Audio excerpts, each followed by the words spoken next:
It's beautiful life. Transport research in Malaysia, gaps and paving the future. Primarily to actually address this, the quote that I put at the bottom of my slide, transport researchers to the fore, giving impact where it matters. I hope you will enjoy this almost 2-hour session with me, and you will bring home some good points, good tips, good discussion, and things that are also beneficial. I do see there are some of friends from overseas. Thank you very much for being here. Okay, so let me just run through. I have to manage the time. It's quite long, but again, please do put your questions along the way. We will try to address them. We actually have gotten about 21 questions. I have addressed them. Inshallah, Dr. Noor will try to balance between live question and pre-questions along the way. So ladies and gentlemen, I start this talk with these quotes, right? These are negative perceptions toward transport researchers in Malaysia. Some of them were actually addressed to me personally. Some of them were written in newspapers. Some of them, is going on. So I think these are all very hurtful to hear, but sometimes it requires us to ponder, and because there are some truth to it. Okay, so we have heard university researchers' work are too academic. It's useless to the real world. They are just interested in publication. They are not living in the real life. Researchers short sendiri. Their works are only good for the shelves. I think we will need to reflect upon ourselves how true this is. To me, yes, there are truth. All right, and I'm going to try to address this in our talk today. Okay, they make things sound so complicated. The industry and professional just cannot understand. Right? I think this is our problem, especially when we come to the stage of becoming a professor. There is a joke that a professor must make everybody do not understand what they say because he or she is a professor. I think that is wrong. Sebab we need to profess. As a professor, our job is to profess. And when we profess, we must make people understand. Okay, so I think that that is something that is very important. Okay, so you need to make things. You have to balance, or you have to gauge your audience. So today, I sort of know my audience. Alhamdulillah, about 188 of you registered, so I can see the array of the interested participant. I cannot be too technical because there are some of you who are in the government, in the industry. You do not want to know about the technicalities. So I will just go at that surface. Okay. So we do not want the perception to go to the last line. Okay. When people say their research is a waste of money. If this happens, ladies and gentlemen, for us who have to live with research and we have to, our career path is dependent on the research, we will have a lot of problem if this comes to this stage. Okay. And again, academics are useless. They are slow, not competent. This is not only true for us in the transportation world, but they are also true for us at the universities usually. So I think sometimes we are too meticulous. We do not know how to balance work for publication, work for industry, work for client, work with a deadline. So I think this is again a lot of negative perception. So ladies and gentlemen, our intention today, I hope by the end of our session today, we need to change this perception. At least we need to start to change this perception because perception cannot be changed overnight. So my next question, why are you here? All right, so I think when I see the profile, some of you are my ex-students, so I'm happy that you can see me. InsyaAllah nanti bila kita ambil gambar, we can see each other. Some of you are also those who I examine in my as a PhD examiner or master's examiner. Thank you for coming back. Some of you are colleagues, friends in the past and in present, and thank you for being here. But whatever the reasons that you are here, I hope I can satisfy your needs. All right, because I don't want your time to be wasted on this Friday blessed morning. Okay. But this is how I have actually planned this outcomes of this seminar.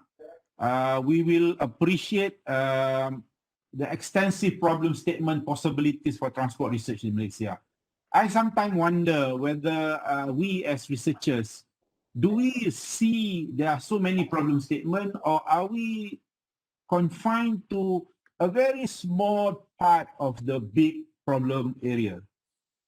So I tend to believe that some of us just would like to be in our comfort zone, continue with our PhD work and just, try here, try there, and not wanting to really go beyond your original domain. Okay. So my intention is, inshallah, to highlight to you, there are so many things that we have to help to solve. Okay. And of course, the immediate intention is for all of you to be able to see that this problem statement can immediately give you ideas to go for grants, to go for research, to formulate research problems and so on. And perhaps this is good time because I know that all the grants are open. We have many from Mohd and many from Mosti. So on that note, inshallah, I hope this will be useful to all of you. Another skill, ability that needs to be done is the ability to dissect the issues deeper, because whatever I'm going to share with you are surface material. There are so many, I will not have the time and the ability to do so within this time. But as a team, we can do it on the side, and we can actually go deep into it so that we can really understand the problems, identify the most critical issues, and as a result, we can design our research better so that at the end of the day, they can actually help to really solve problems of the country.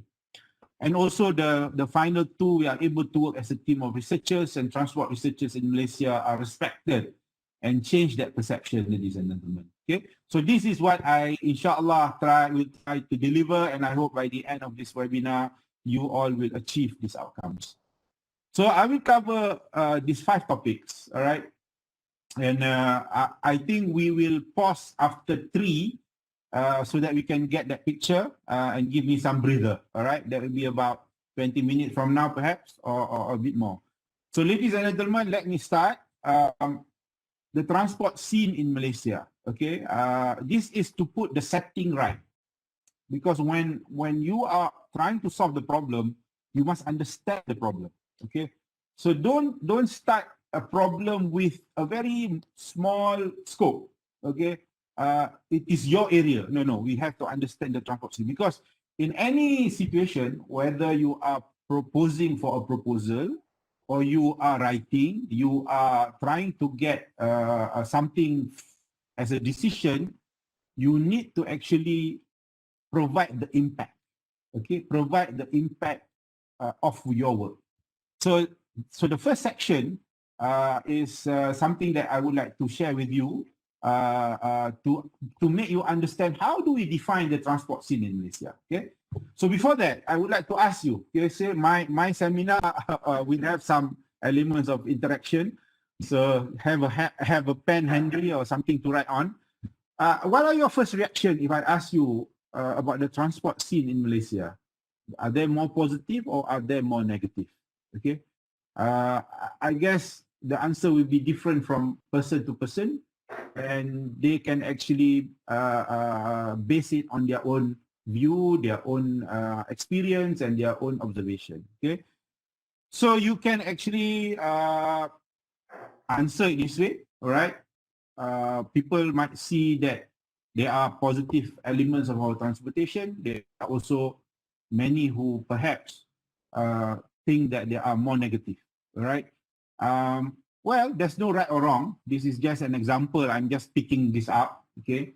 But again, as a researcher, though it's not nice to say so, we do hope that there are more problems than solutions. Because I think this is the problem. Sometimes we you know we if you look at the scale of the problem, to some countries it's no longer a problem, but to us it's still a problem.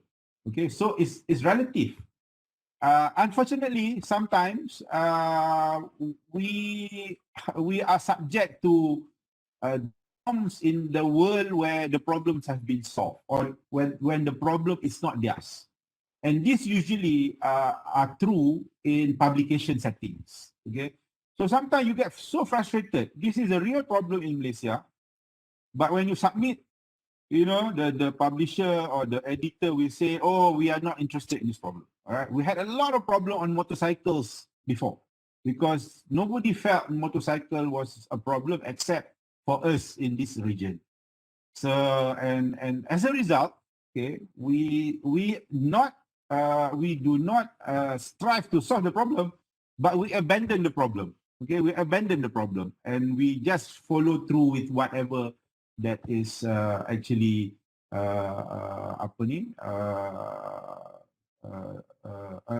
to go along with publication and so on. So this is an observation that happens. Okay, so there's no right or wrong. I know that this is not definitely not exhaustive.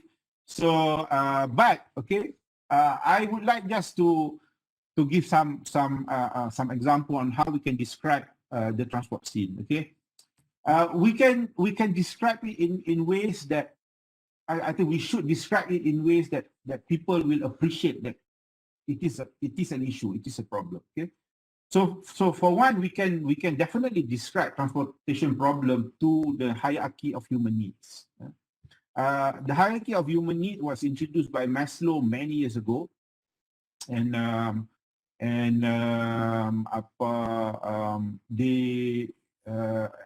it explains from the must-have, which is lowest in the pyramid, to good to have, right? And if I were to parallel it to transportation, it can actually be explained as the way I place it here. Roads and infrastructure is definitely a must now for mobility. As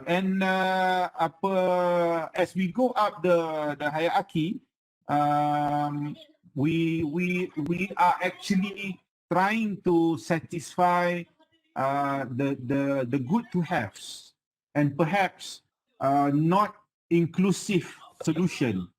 Some of them are actually some of them are actually only for the privilege. All right, that is how we can explain. But ladies and gentlemen, they are all important because we need to make sure our transportation issues are being addressed. So this is one way to actually explain the transportation. Okay. Another way, ladies and gentlemen, is actually La ilaha illallah. okay, minta tolong mute. Ada somebody yang terlupa nak mute. Terima kasih. Alright. Another way to describe this, again, if we were to actually position our transportation issues, remember this is an impact statement, okay? So you can link it with the SDGs, all right? Because now until 2030 is all about SDGs. So I have been trying to link a lot of things with SDGs just to show relevance, all right? So for transportation and mobility, good health and well-being has a very direct role through mobility. Work, economic growth, industry innovation, infrastructure, reduce inequalities, sustainable cities and communities, consumption, production, to me, have direct link. Okay, we can debate this, but that is not the point of this webinar. It is just an example on how we can position our problem statement nicely. Okay, how we can actually position our problem statement nicely so that when people read our proposal, they can appreciate why this is important. Okay. So, but having said that, we are lucky to be in an area where almost all elements of the SDG can be addressed either directly or indirectly by transportation and mobility. So, ladies and gentlemen, this should motivate you to do more. All right. And you need to do more because there are more that we need to do. Okay. So another way of explaining the situation of the transportation is actually to keep track of what the government is intending to achieve. All right. This is just an example that I did back in 2016 when 11th Malaysia Plan was launched. We could see at that time that there's a lot of interest in transportation. Okay. But again, as you know, that period until now has been very, very interesting time for Malaysia. We changed the governments two times, and I am actually looking forward to the 12th Malaysia Plan. And we need to also see how we can actually fit ourselves to the government's plan. And the latest, ladies and gentlemen, this is actually being launched in 2019 by the previous government, though. All right, the National Transport Policy. So as researchers, ladies and gentlemen, you have to be aware of all this because you can see where the opportunities are. All right, and you need to find the opportunities. We do hope that Ministry of Transport, being the guardian of National Transport Policy, will actually provide us with leads on this. Okay, but it has been rather quiet at the moment. But I hope the current government should continue this because this is the policy of the government. So it has all its details. And again, ladies and gentlemen, I will not go into details, but these are giving us many problem statements, right? So as I said, one of the outcome that I would like to have today is for you to be able to identify the actual problem statements. So you need to understand their statement, you need to see at their strategies and so on, and try to formulate problem statements. Okay, that's section 1, all right? So section 2, it is extending the problem statements, okay? The impact of your work, all right? How do you do that? How do you do that? So we can link it, okay, in one slide by explaining it this way, all right? So the aspirations are what I have explained previously. Then we can actually understand the implication or the direct implications of failure of our mobility and for our transport system, okay? These are, again, problem statements. The safety issues, all right? This is basically very important because you need to understand if things doesn't work, if the transport system doesn't go as planned, if the operation is not as what we desire, there will be safety issues. And safety issues have haunted us in the country for many, many years, all right? We also have reliability issues, poor level of service, pollution, access, affordability, uncomfortable, inconvenient. These are, again, some examples, all right? There are many, many more, which I will highlight when I go into detail. So, ladies and gentlemen, these direct implications of failure are, again, areas where we can start to focus our research. We need to be comfortable and be able to address these problems, all right? Because these are problems of transportation. I do see that people are joining and leaving Secretariat. Tak tahu kenapa. Kita dah penuh. But I hope they don't give up lah, because they joined, they left. Somebody left, right? But never mind. I hope they can access, and I hope we can also record this. Okay. So, ladies and gentlemen, but to us as researchers, okay, we need to understand beyond implications of direct implications of failure, because again, we need to position our proposal, our work, our passion, so that the extent of the problem is not just at transportation level. Okay, we must articulate also secondary implications of failure.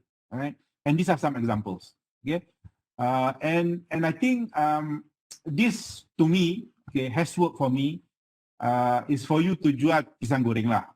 Is for you to be able to gain attention. It is for you to be able sometimes to get access, okay, to people, to ministers, to those who make decisions. You have to understand how to position your case. Okay, so this is how you position it vis-a-vis how transportation is affecting the life of the people. All right. All right. So that was a bit short, okay, but I will spend more time for number 3. Okay, this is important because, ladies and gentlemen, many of us in this room or in this webinar are actually researchers. Okay, and I feel that we need to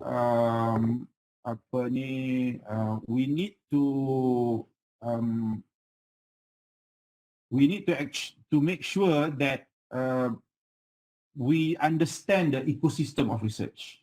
Okay, we understand the ecosystem of research, and Lilis, can you? I don't know whether people see this, but there's some request for annotation. Can you actually do something about it? Annotation. Yeah, somebody requesting. I don't know who can approve. Okay, all right. Okay. Let me try. But please proceed, Prof. It is viewable. Okay. All right. Thank you. So, okay, it is only a slide that I will show, but this slide is very important. Okay.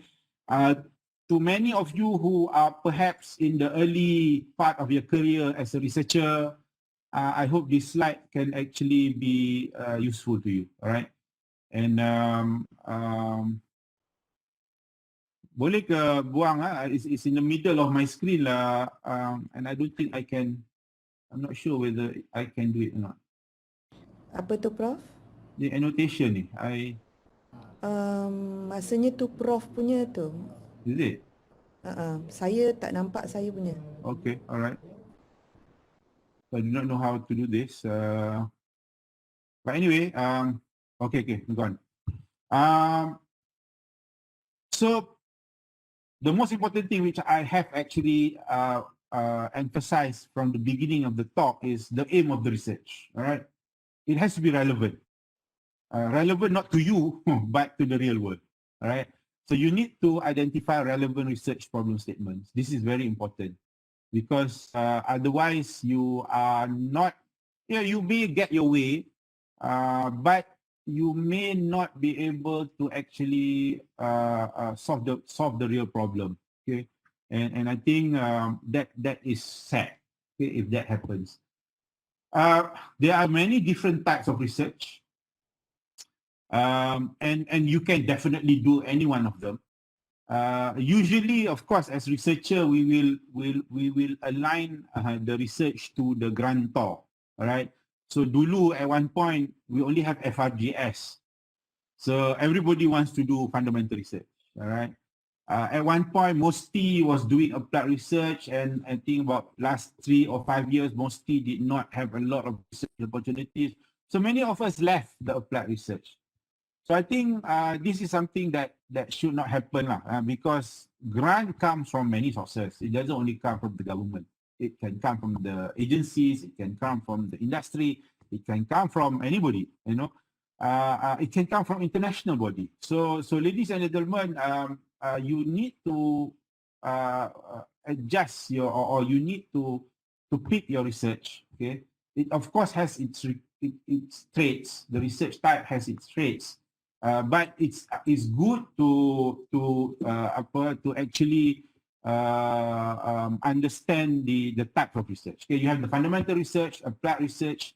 There's also the basic data research, which is also very important because in transportation, basic data research is very important because it can become baselines for others to use. Okay.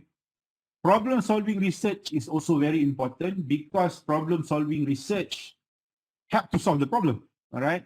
So our ability to help to solve problem is very important for us to change that negative perception.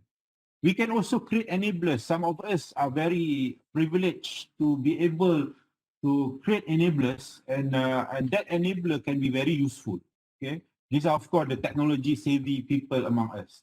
Product service development are also important because they are also usable directly by the industry and also the people. So within this, these are the major ones. We do the research, okay? Of course, we find the money, we try to do the research, we deliver it either through our research team, our postgraduates, or whatever. Then come the point where you complete your research, okay? Post-research. So post-research, you know, I see the tendency that many of us stops at publication. All right, we know that, especially in the universities, we are driven by publication KPI. But I think we are going overboard about it, right? It's important. We are not saying that it is important, but you have to go beyond that. Okay? Because publication, unfortunately, especially in Malaysia, I wonder how many really read this publication other than for the purposes of literature review. Okay. How many really read our publication to find answers? I'm not sure. Okay, maybe we can do a paper on that. But from my 25 years of experience in as an academic, I feel you have more mileage if you present at the right conferences. Right? You choose your conferences because there are many kinds of conferences. You choose your conference where there are a lot of professionals. There are a lot of people who will be interested in your work. You need to be known by the people because otherwise people will not acknowledge you. And we can never undo that negative perception. Okay, so you need to find knowledge sharing platform. So Alhamdulillah, I have been given the opportunity today lah. Saya dengar sampai dah 180 or so. Thank you very much for being here. This is a knowledge sharing platform, right? Now it's a new way. We don't have to go to conferences sebagainya. We don't have to go to hotel. We are comfortable in our own rooms, especially now with PKP everywhere. So this is, to me, an avenue that many of us have not exploited enough. All right, I got my breakthrough in a conference, and I was very, I will always remember that because my first conference that I gave in Malaysia was full of professionals and authority people. So that was my rezeki lah. And I guess they were, they acknowledged me, and alhamdulillah, I'm able to do so. And don't forget your students. For us who are academic, don't forget your students. You need to make sure that your students actually are the first recipient of your research work, right? Because they are your students, okay? And let's understand this, all right? So beyond post-research, we have to go beyond just the normal outcome deliverables that grantor require, okay? Of course, we have postgraduate, we have all that. Okay, I'm not saying that we don't have that. In fact, that is also very important because we are nurturing postgraduates who are going to be researchers of the future, problem solvers of the future. I would like to dedicate and welcome all the postgraduates in this session. Thank you for joining us, and I hope this will help you. Maybe not directly to your current research, but I hope in your future research you can benefit from what I'm saying. Okay. The next two levels are, to me, very important. Okay, outcomes of research. Problem solve. Okay, so you have to ask, even though objectives met, but have the problems been solved? So this is a very important question. All right. If you have started with a very correct, relevant, and important problem statement, it has to be, you have to come to a stage when you have solved, when you have completed your research, problems are being solved, right? And how do you assure that?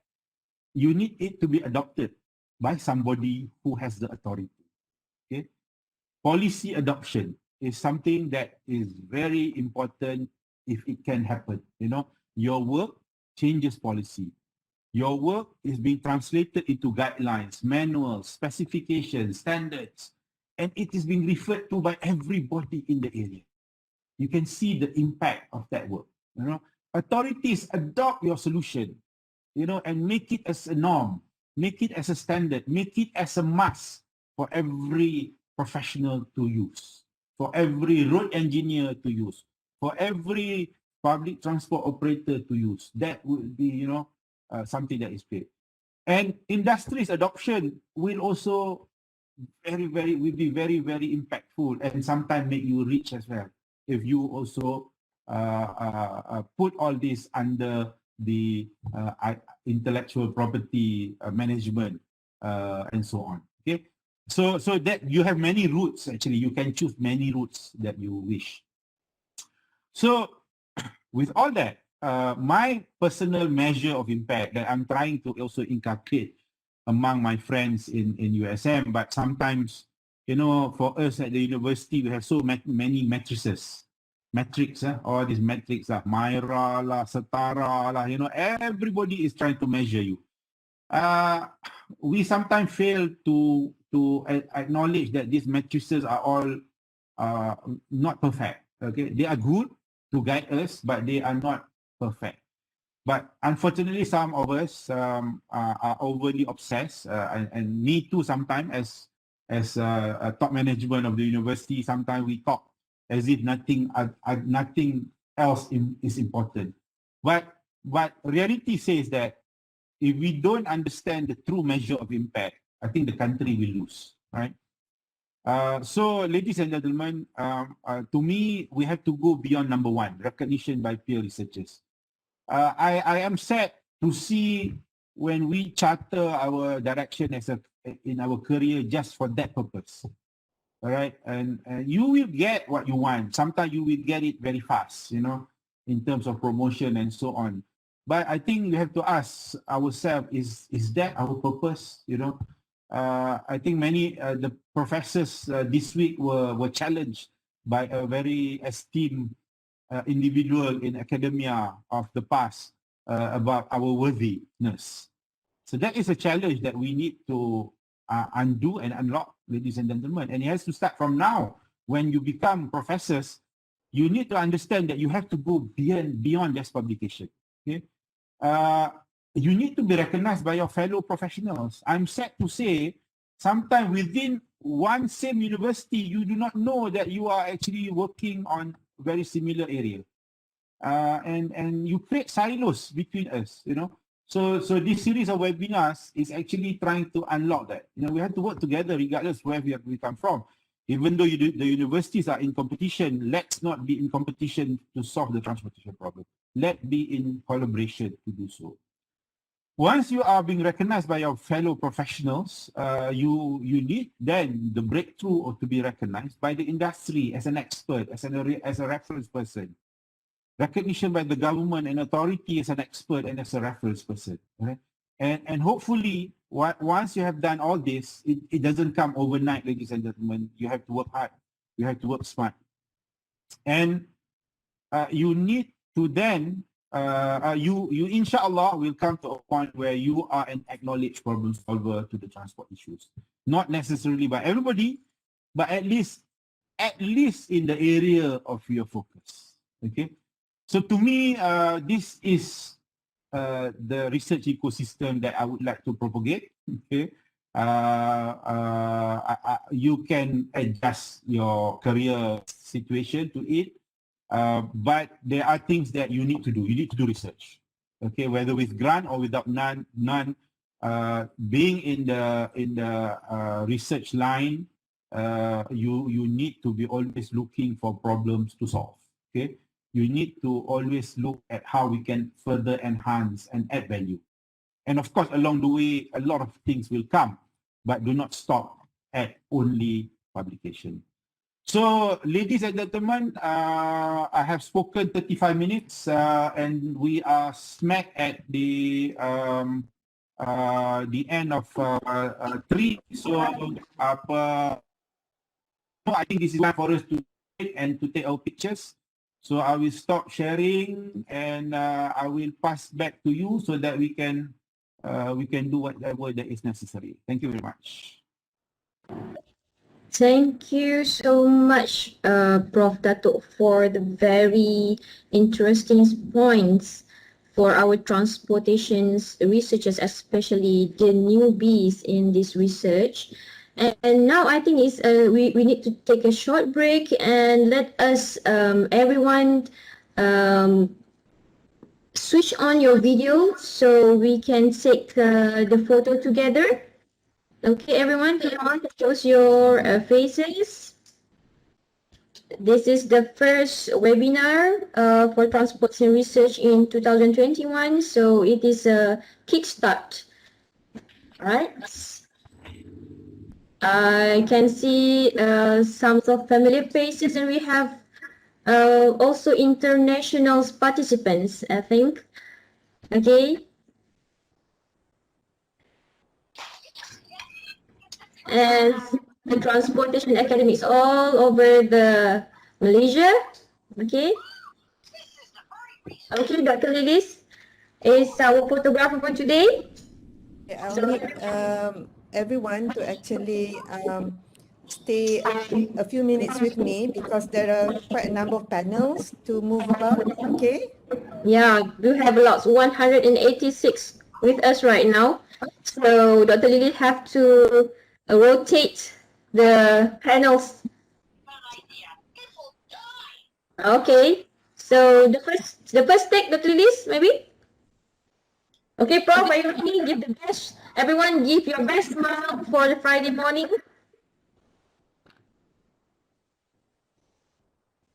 Okay, Dr. Lilis?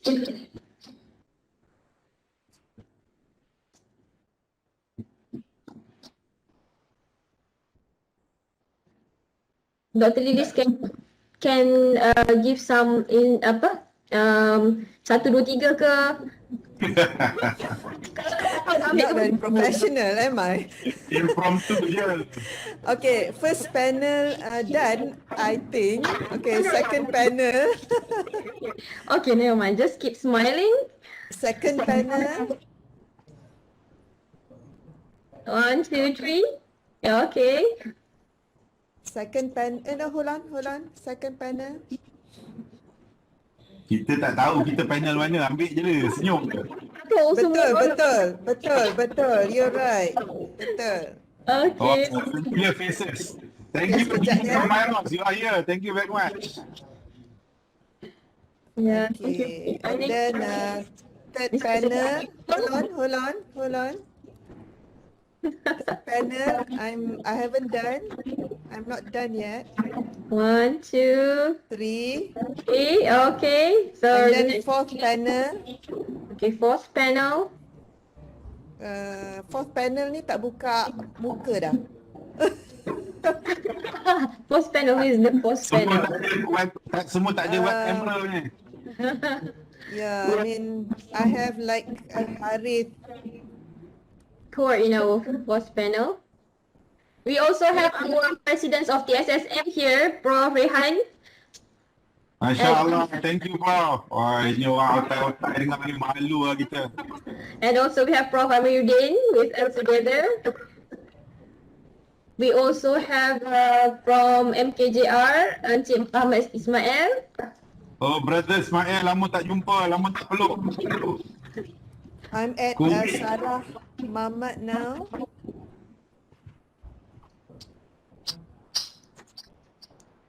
Okay, done.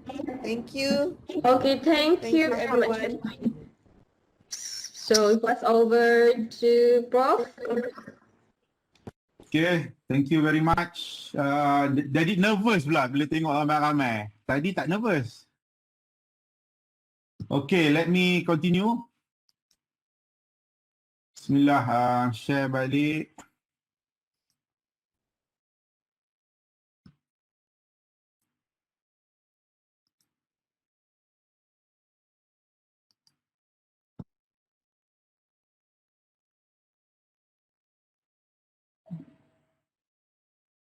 Okay, can you see back my slides?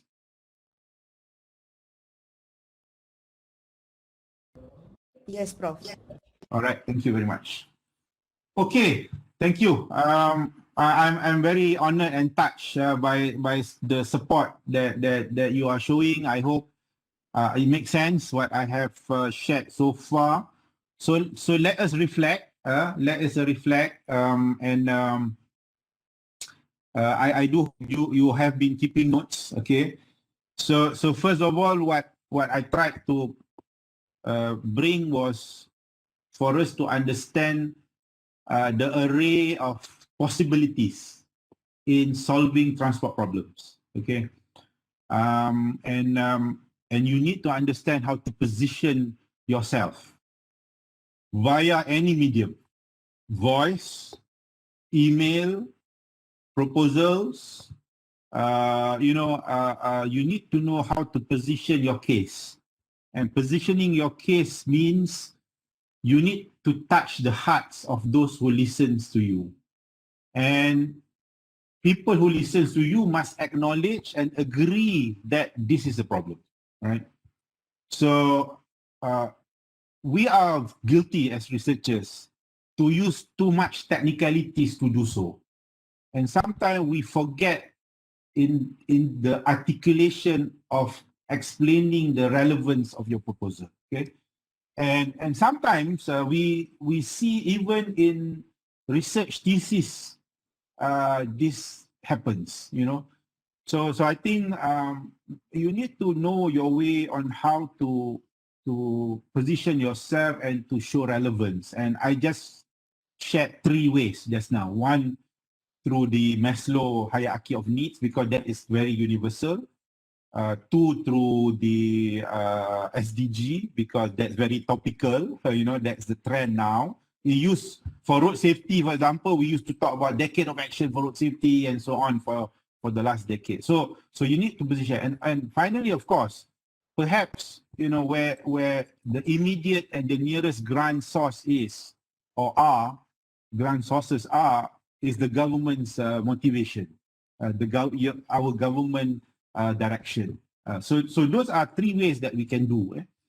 And then I went into how we can further look into matters within the transportation realm. Okay, in terms of failures in operation, failures in infrastructure, and so on, as being the direct impact and implications of failure.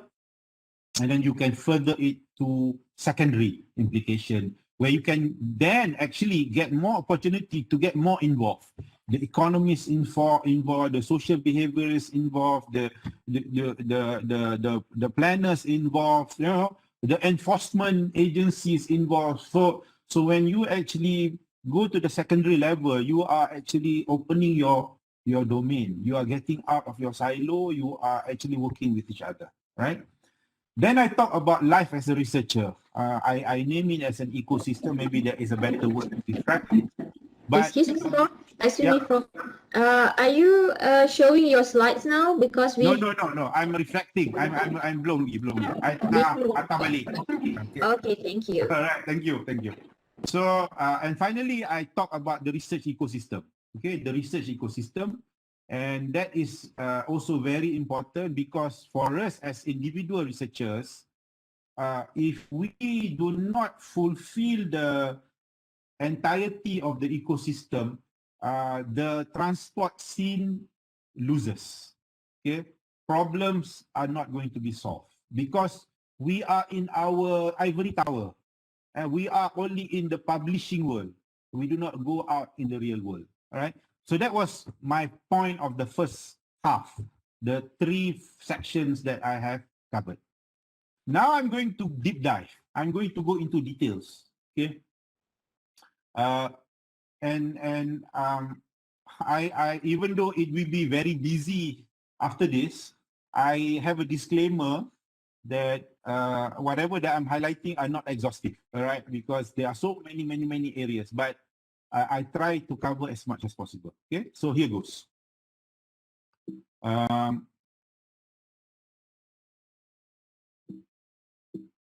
Okay, jam lah. All right. So when I was given the task to do this talk, I had a 2-week period to prepare before when it was commissioned to me. I was wondering how am I going to explain transportation entities? Okay, so I decided that I want to use demand and supply as the way to do so, because for those I see there are some of my students here, undergraduate years. I think you remember I taught you using demand and supply. Yeah? So I think this perhaps is the best way for us to move forward. So first of all, demand on the left of my slide, we can look into travel behavior and consumption behavior. Excuse me, Prof. We still can't see your slides. It's okay, Prof. Okay. Everything is good now. Okay, nampak lah. Sorry, everyone. Syukur Alhamdulillah. I hope that everyone will still stick with us. And over to you, Prof. Again. Thank you. Alright, tak sempat nak pergi toilet. Okay. Okay. Alright, sorry about that. Okay, thank you very much. So, ladies and gentlemen, I chose to do this using the demand and supply representation because I think everybody understands it better. I put the outcomes. I'll put the outcome first. For demand, we need to understand and estimate demand as accurately as possible, because in transportation demand is very critical, because that is the source of the need. Okay. When we talk about supply, we need to ensure that the supply is available and sufficient, right? But remember, demand and supply cannot stand on its own. It has to be interactive. Okay, so in order to ensure that there are less transportation problems, we need to strive towards demand and supply equilibrium. Okay, we need to make sure when demand and supply interacts, they satisfy the needs of demand, serve the function of mobility, and do not affect the sustainability of the world and humanity. Right. So in a way, this is how we try to describe the entities of transportation and the outcomes that we would like to have for them. All right. So let me dissect each one of them. All right. So okay. Before that, when the demand and supply interacts, you can immediately see that transport solutions require a multidisciplinary approach. Okay, and that's very important because we cannot remain in our silos. Okay, we need to work with others who are not in our area. So if we were to dissect demand, okay, this is basically something that many of us know. The purpose of me doing this is to show that there are so many rooms for research under demand itself. For us to understand travel behavior, we can really look at it from many angles. And demand estimation, usually when we talk about travel demand, we talk about this 4 stage. Okay? Trip generation, trip distribution, model split, and trip assignment. In itself, it has so many dimensions. All right, I myself have my students that covers many dimensions of this. All right, and that the modeling behind it, the influencing factors, it is just immense. You even have journals for each one of this. Right. So, but remember, while you are doing demand estimation and getting into the mathematics of it and the modeling of it, you don't forget that it has its relevance to other things. Okay? So you need to make sure that you understand that. Otherwise, you will not be able to go beyond the modeling of demand. Okay, somebody minta tolong tutup your mic. Thank you. So ladies and gentlemen, that in itself is immense opportunities for research. We can have another webinar just to talk about demand, right? But I don't have the time today. But you can also look at more detailed demand behavior. Okay, this box to me is under the area what I call as baseline studies. Okay, and we don't have this in Malaysia. To me, these are very important. Origin destination studies to me is very critical because in any project, transportation projects, we have to justify the project based on the origin and destination profile. And usually, this origin destination profile, these origin destination studies are regular studies that is done on a regular basis, like the census, that is done every 10 years. So to me, we need to understand the behavior and the profile of movement in the country, people and goods.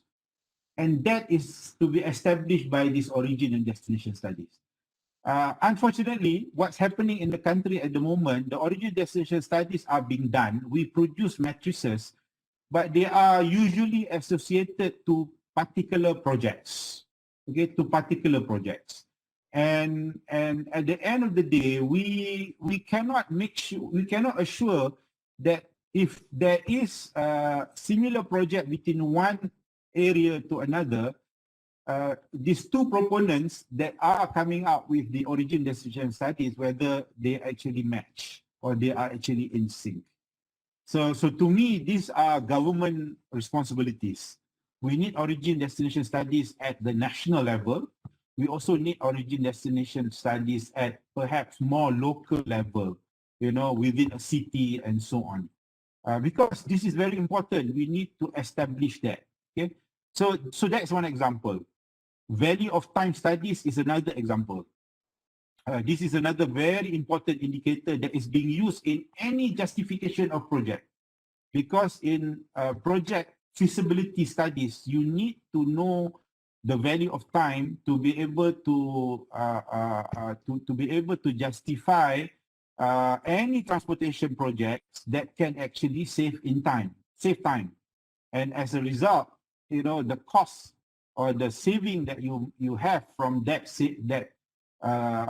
transportation project needs this value of time. All right. And to my knowledge, maybe I'm wrong, we have not established a very comprehensive value of time studies for the Malaysian population. Right? Because value of time changes by population, by their income, by their location, and so on. And it changes by time. So I have yet to see a comprehensive study on this, and I think this is also very important. So does the other factors. Demand elasticity is still something that we have not really established for the country. We really do not know, with the increase and fluctuation of fuel costs at the moment, how do they actually affect demand? All right. Does it affect? Is the elasticity negative, positive, large or small? Unfortunately, public transport fee or fare has not changed drastically because it's regulated. And even as a regulator, when I was in SPAD, we do not also understand this. And sometimes when we don't understand this, we do not really know and how to anticipate changes in strategies, okay? Especially fare strategies. So ladies and gentlemen, these are some of the more detailed demand behavior research that we can definitely do. Okay? And I'm not sure how many of us are actually doing this. And I think this is very important because it has a lot of bearing to the demand and also to project viabilities. Okay.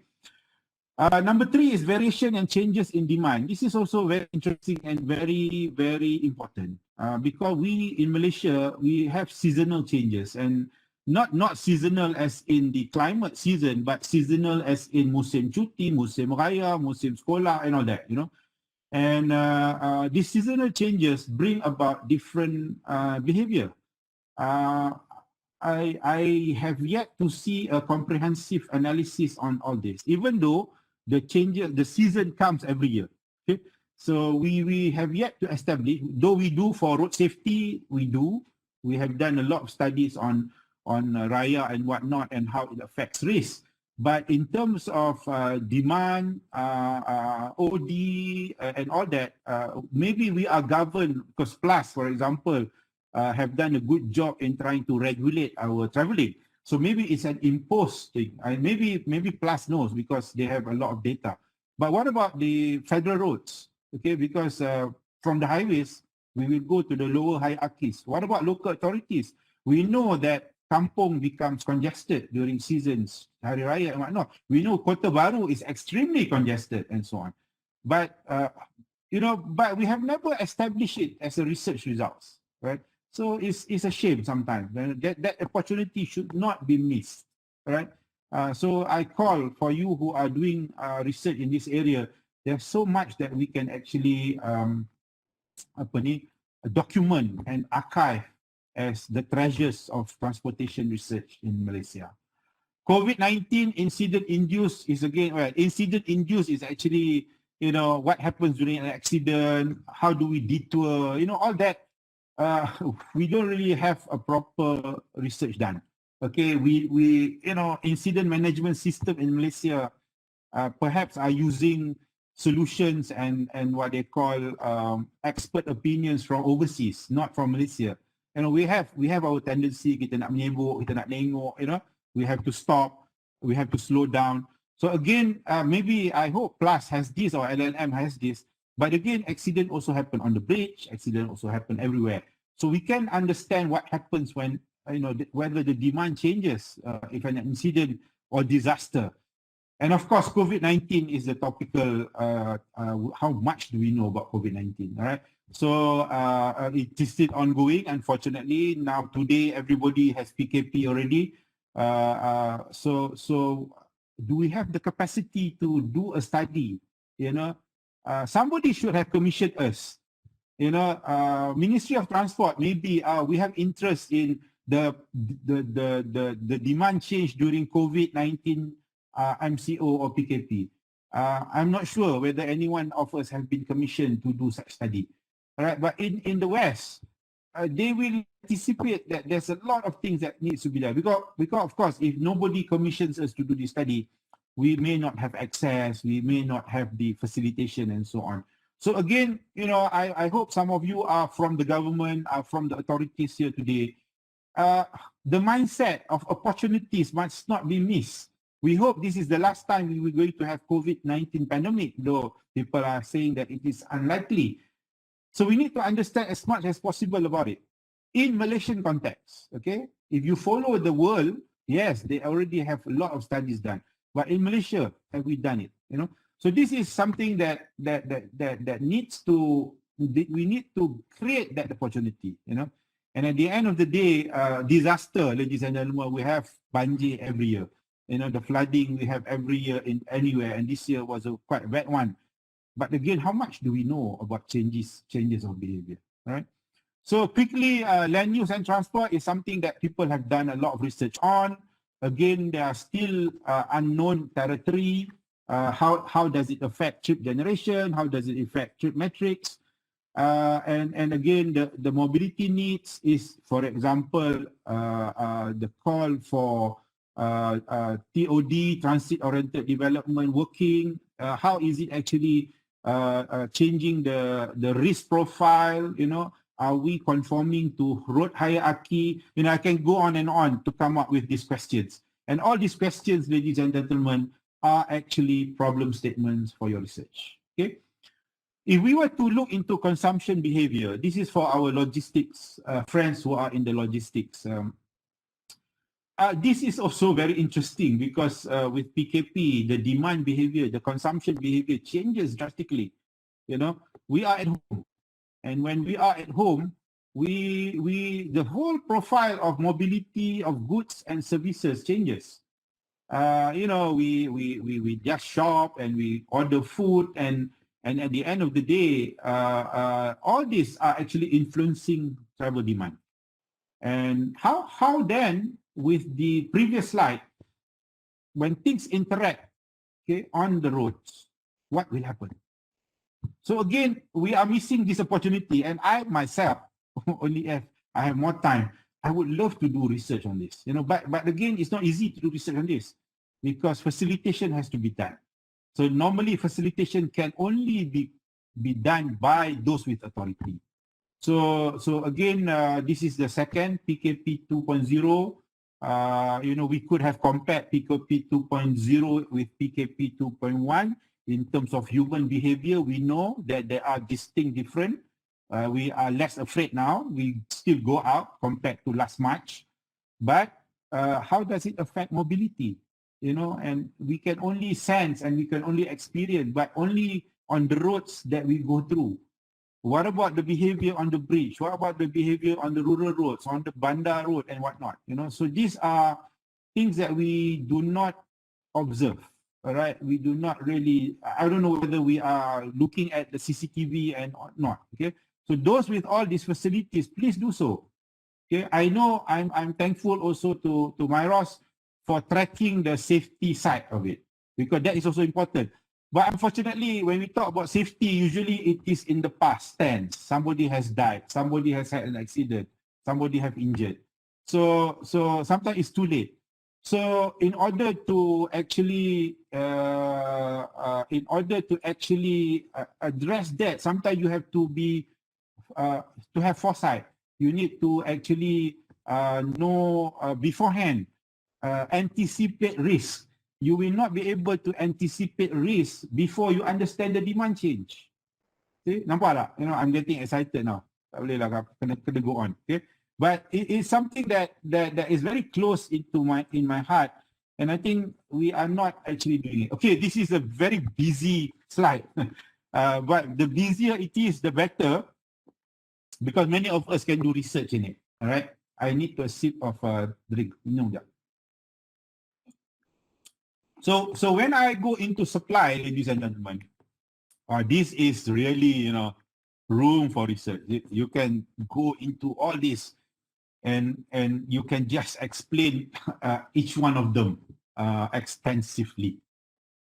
I cannot just choose anyone but I can know where the clusters of interest in the countries are.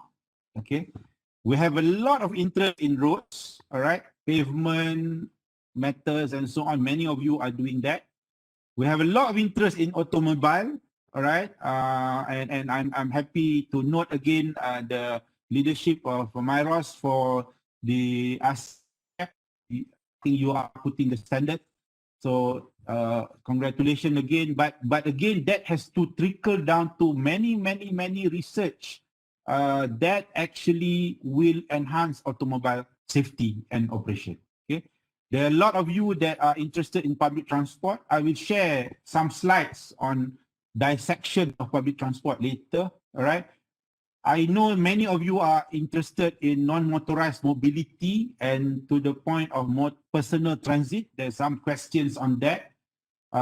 It is something that is always very important, but unfortunately being neglected in planning.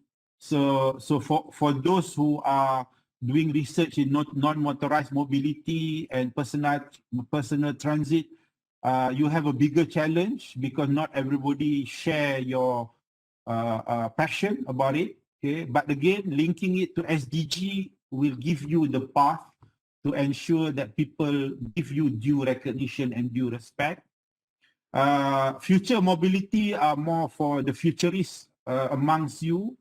There are many ways that we can actually mold the future mobility according to the transportation and mobility ideals, and so on. Okay, but don't forget financing and resources, because it's very important. And I wonder how many of you are doing research in financial models.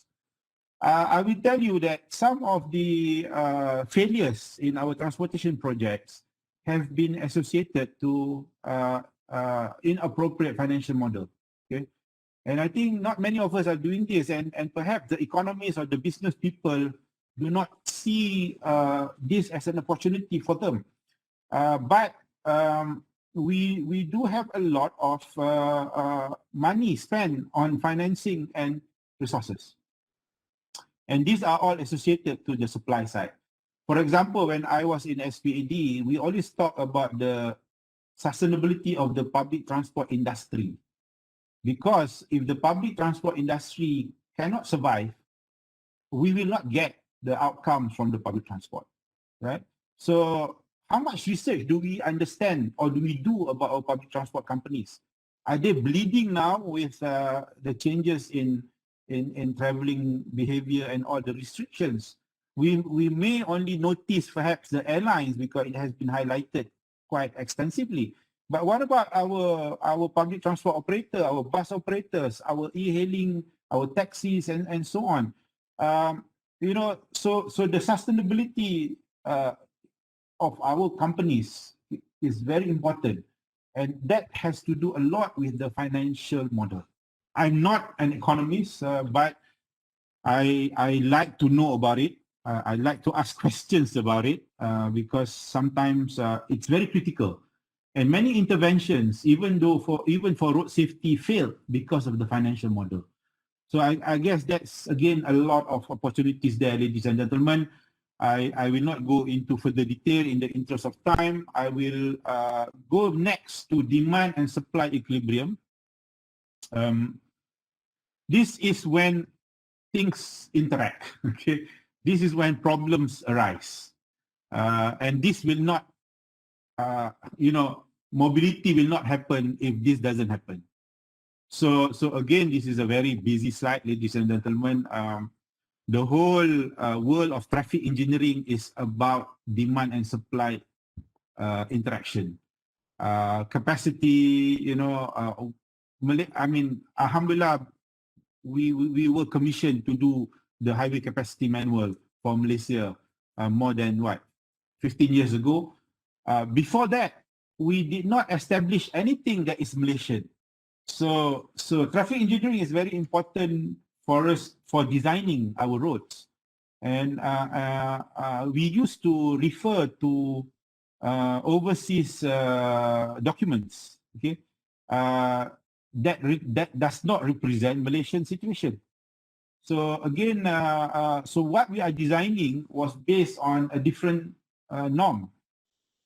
So when we have our capacity, our capability, and there was, you know, the government also realized, and the professionals also realized that there is this need, then we start to come up with our. This is what I call the research that establishes, you know, the local situation. So we have now many of that, alhamdulillah, because there are growing numbers amongst us. But again, these are all opportunities, you know, and safety issues is something that, you know, I will not get into today. That can be another webinar, of course.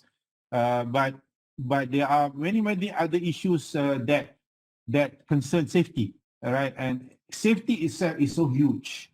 And we talk about pollution, we talk about environment, you know. So all this, again, I will not be able to articulate all details because actually I want you to do so. Okay, that's one of the outcome that really needs to be done, because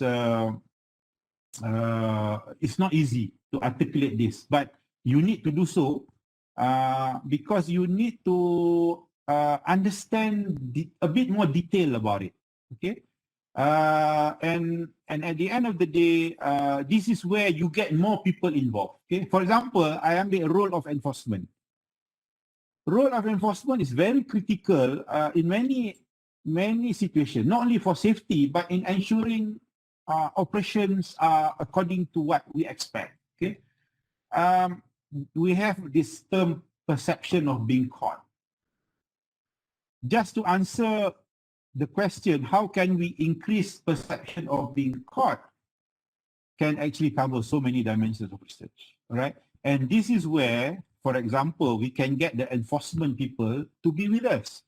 So whatever that is actually being researched can be experimented by the enforcers. So that's the impact, that's point of impact, you know? And that's what we want actually. You know, we have a partner right from the start, and this partner has authority and the ability to actually implement the research findings. So you need to find all this, all right? And And I gave the good example of enforcement because there are many enforcement agencies in the country. I personally tend to be close to them. And you know, whatever that we do, we work with them. All right. So thank you, JPJ. I know some of you are here. Police have been working very closely with me. But again, it's not only about roads. It's about how do we enforce commercial vehicles? How do we enforce even public transport operators? You know, there are many levels of enforcement. How do we enforce the public? Okay. So there's a lot of things that can be done, and here also we can bring in the social what do you call it, engineers. All right, they know how they will understand how do we change social behavior. Okay, so ladies and gentlemen, again, when we talk about demand, supply, and demand and supply equilibrium, this is a lot. There's a lot of opportunities. Okay, there's a lot of opportunities. So where are the gaps? All right, my topic today talks about gaps. So where are the gaps? Okay, so to me, there are three ways to explain the gaps. One is when Malaysian researchers tend to flock into the same areas and leaving many more areas unaddressed, okay, or not addressed.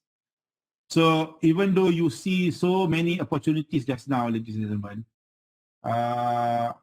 the issue of us doing only part of the project is actually part of the problem is actually the gap that exists. Okay, Malaysia has not established fundamental data research that will be the basis for many transport work.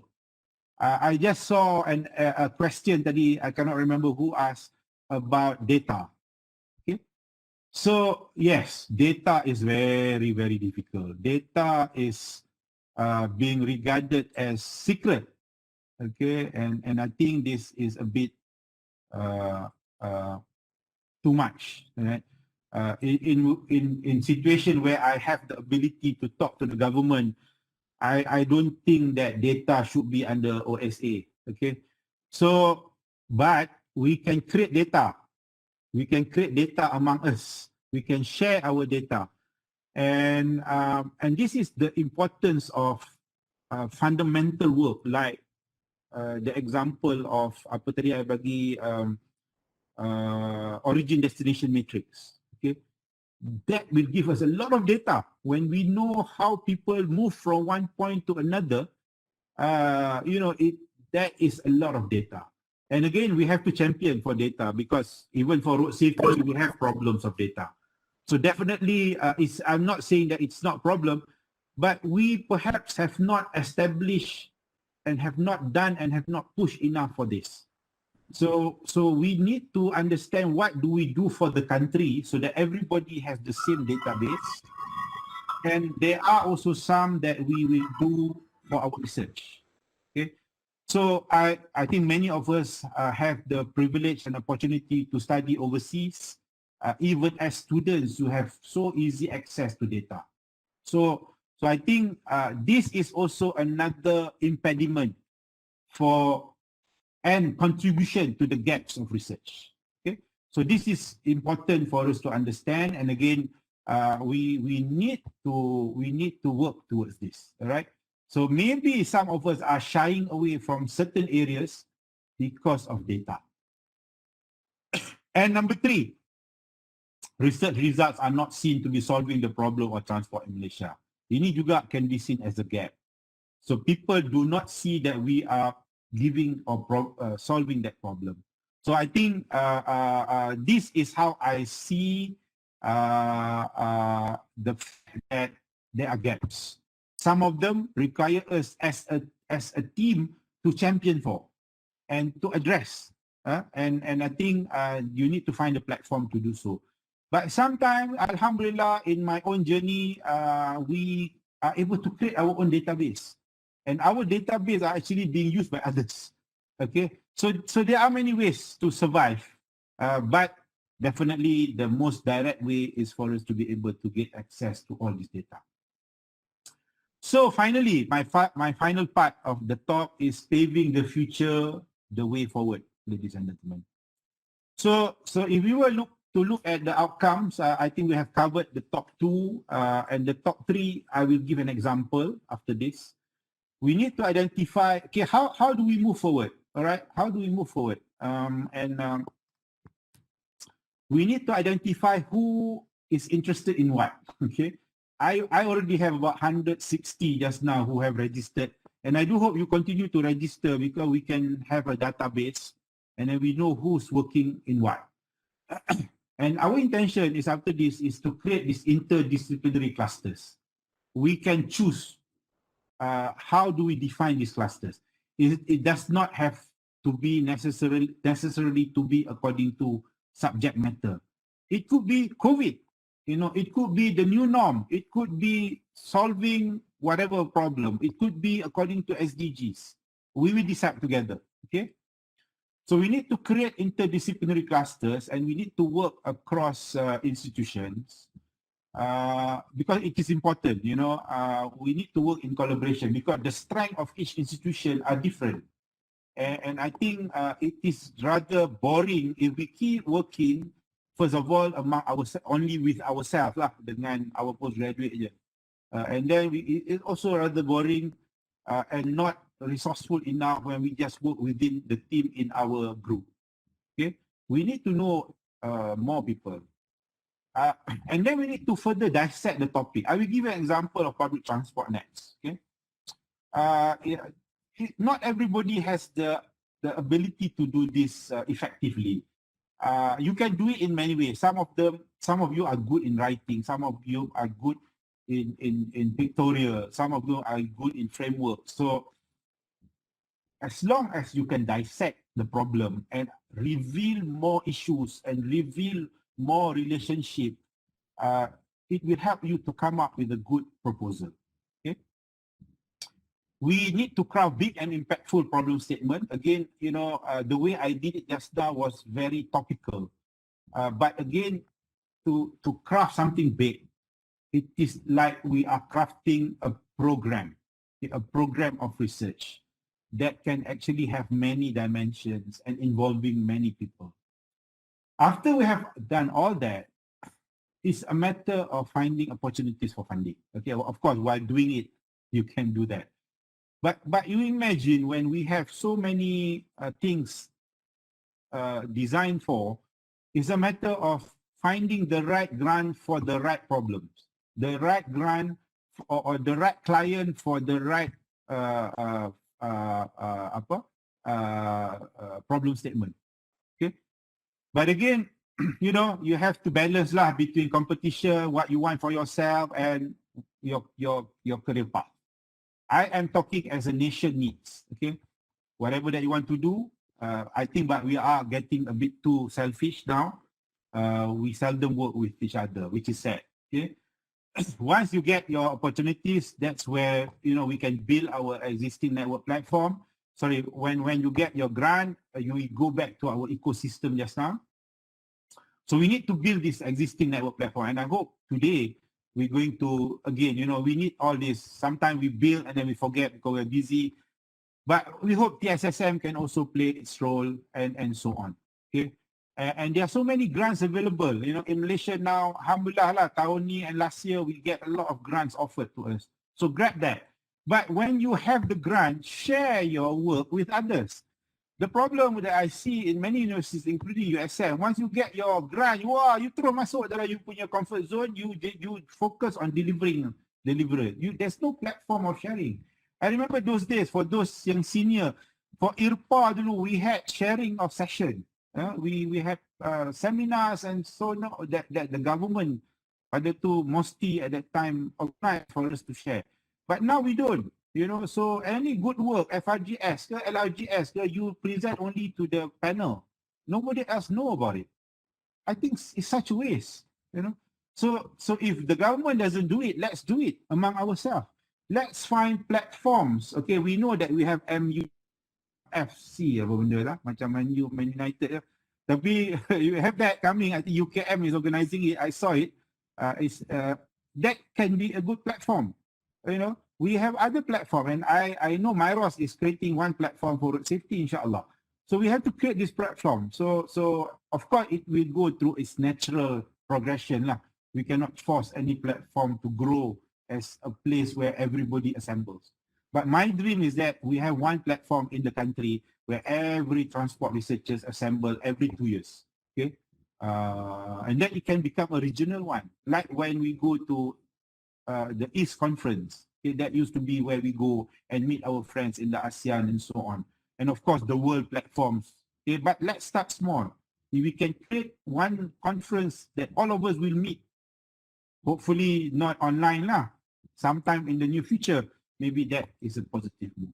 Okay, so we need all this, ladies and gentlemen, because if we don't do this, transport researchers will never become to the fore and we will not give impact where it matters. So I will just share quickly a framework just to give an example of what we have done. This was actually given to SPAD in 2012 when I was there, because at that time, SPAD wanted to establish a research grant for public transport and commercial vehicle. And I had the opportunity with some friends back in the last decade to come up with this, and it didn't go anywhere. So since I was among the facilitator, I took the liberty to share this, because I think they're so rich. It's a very important study that was done. Well, it's not a study, it was only a discussion, but it came up with this. And again, I was hoping that SPAD could use it so that they know what to give grant to, and they can actually come up with problem statements, for bidding. They can actually, like for all of you who have the European grants, they will always give you the problem statement, explain to you in detail their expectation, because they know what they want. But in Malaysia, we have to come and define the problem. It should come from the grantor. It doesn't happen, So we have to change this. And I hope in the future, whoever amongst us, the authority who wants to give research grant, you dictate what research grant you want to cover. What is the problem statement that you want to be solved? So that is not a norm. Even now, they give you general area, but not specific. So at the end of the day, we tend to see that, there's gaps in our research. So coming to this quickly, this is how we dissected the public transport research. Okay, a bit similar to the one we had before, but these are specific to public transport. So those who are in public transport, feel free to dissect this further.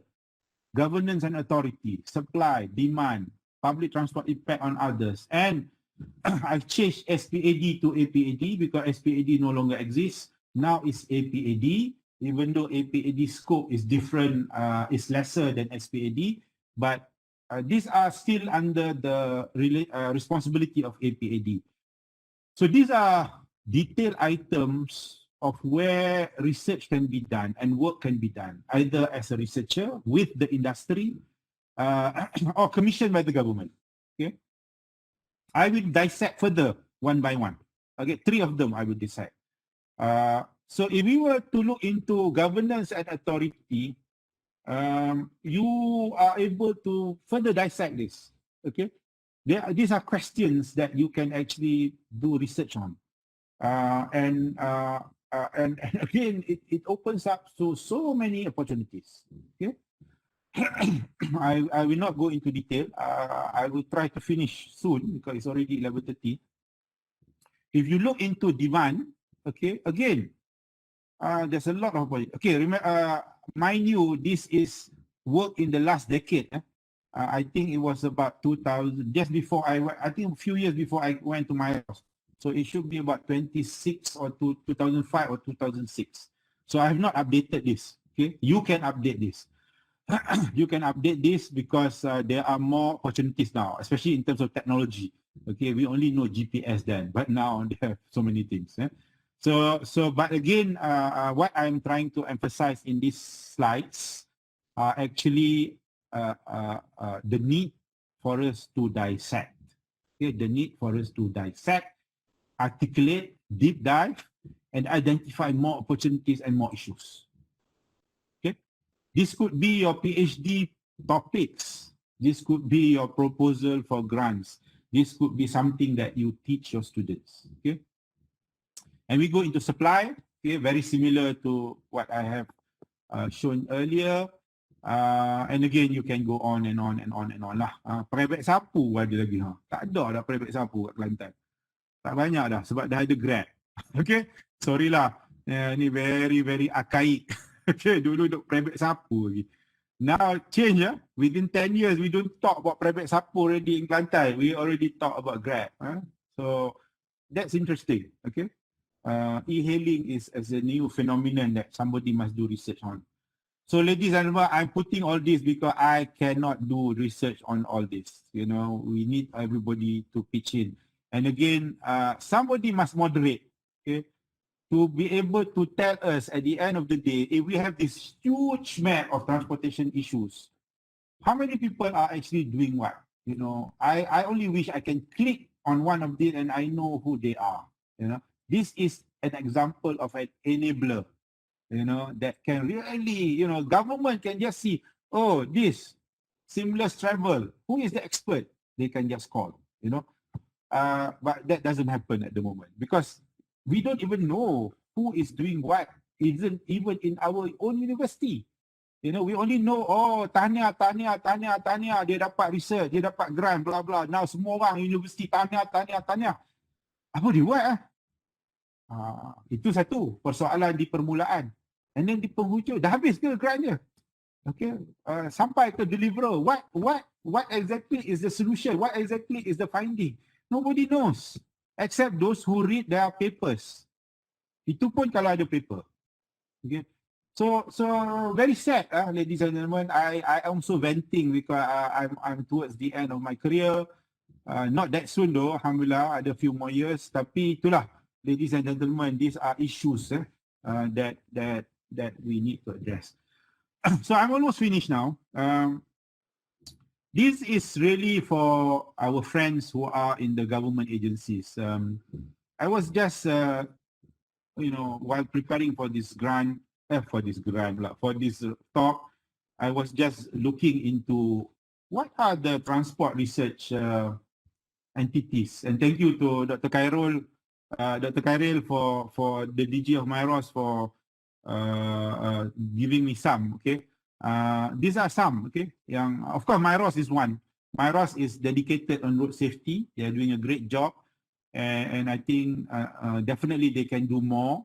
And there are others, okay. Maritime Institute of Malaysia, MIMA, okay, more on the maritime side. We have National Rail Center of Excellence. This is, I think, something that has evolved through many stages. I'm not sure whether this is the one in Batu Gajah or something else. I'm not sure, but it is in the MOT website. Create, of course, thank you, our JKR friends in our session today. And we have also MITI and MARI and the MITI, which is also in the automotive. These are government-linked research centers. Some of them are statutory bodies. Some of them run as a company. To me, they have to play the leading role, all right? At least in the areas that have been designated. So I am happy and fortunate to be back at MIROS. I'm one of their board of directors now, and I have been commissioned by the chairman, Dato Surat, to help MIROS with the research. So within my capacity of advising, I will, inshallah, make sure that MIROS will take the lead in terms of road safety research. To the point of coming up with something that I've shown for public transport for road safety. So that any road safety research that is being done by all of us are actually guided by a framework that is being established or that is being drawn up by an authority called MIROS. Okay? And I do hope also they will get grant money lah, so that they can also give grants. But this is very important to other research centers as well. And I think we researchers at the universities must be comfortable with all these agencies because they need to understand you. They need your help sometimes because you are more senior. So you can also give direction to them. So the hand-in-hand working together is very important, and we need to collaborate with them. Okay. So for your information, Myros have many PhD holders now. They can also become your second supervisor, and this is doable. So we need, in the interest of the country, to help all these research centers grow and be continuously relevant, dominant, prominent, and eminent. Okay, that's my favorite term. Relevant, dominant, prominent, and eminent. So I wonder where our research centers are from the different perspective. Okay. Sad to say SPAD is not there lah. I'm still very sour about SPAD. I thought SPAD was doing a great job, but unfortunately it was the previous government that decided that it should not be so. We pray that APAD will continue its work, and I hope they will have the same resolve. Okay. But ladies and gentlemen, in addition to the research centers at the government companies, we have all this in the universities. All right. All these are in the universities. So many of them I did not know. I did a small search. Okay. And I think we need to make sure that they become powerful, they become impactful, and do invite others. Okay. And there are a lot of duplicates in terms of name lah. Right. So do you work with each other? Wallahu alam, I do not know. Okay. So, but again, maybe, when you use the name and whatnot, you have that rivalry in a sense. But let's make our platform as a friendly platform. We are researchers. We can work together, So I think we need a working model, because sometimes there are too many research centers. We are not sure whether they are giving impact or not. So, all right, concluding remarks. I am beyond my quota. Sorry, lah, bila I cakap ni susah sikit. Concluding remarks, to me, do not be in your comfort zone, okay, in your present area of expertise. I'm sad kalau you are still doing whatever that you. All right, that is only a stepping stone. You need to understand that there are so many opportunities. Be prepared to restore, reskill, realign to give you more opportunities. I am very blessed and fortunate, alhamdulillah, over my 25 years of career. I was willing to retool and reskill. Okay, and I was never a transport safety man. I was only a demand behavior person, more public transport-ish. Then we got the two big projects from Ministry of Work on trip generation and on highway capacity model, highway capacity manual, the end of last century and the beginning of this century. That requires me to do some retooling and reskilling. Not too far, because we still teach our students in the area and so on. But I never dreamt to be an advocate of road safety until Allahyarham Prof Radin courted me. Okay, courted me to be his deputy first before Myros was set up. Then, of course, to replace him eventually at Myros. And I reskilled myself, and I'm very glad because my dimension opened beyond the engineers. Before that, my life was only among engineers. But when I went to road safety, I have to work with everybody. So that helped my progression of career. So ladies and gentlemen, be prepared to retool and reskill. Not too far maybe, but you can extend a bit more. Transport requires many solutions and thus many research efforts. You need to help bridge the gap of the present and for the opportunities in the future. So do not stop at just journals with impact factor. All right, this is the mantra that you listen to every day lah. You need to rise to the challenge of giving impact that matters as well. Okay, other matters, other impact. So let us work together. So thank you very much. I think I've tried to cover within the time that I had. Again, we also terlajak sikit, trying to position the topic so that we can actually understand.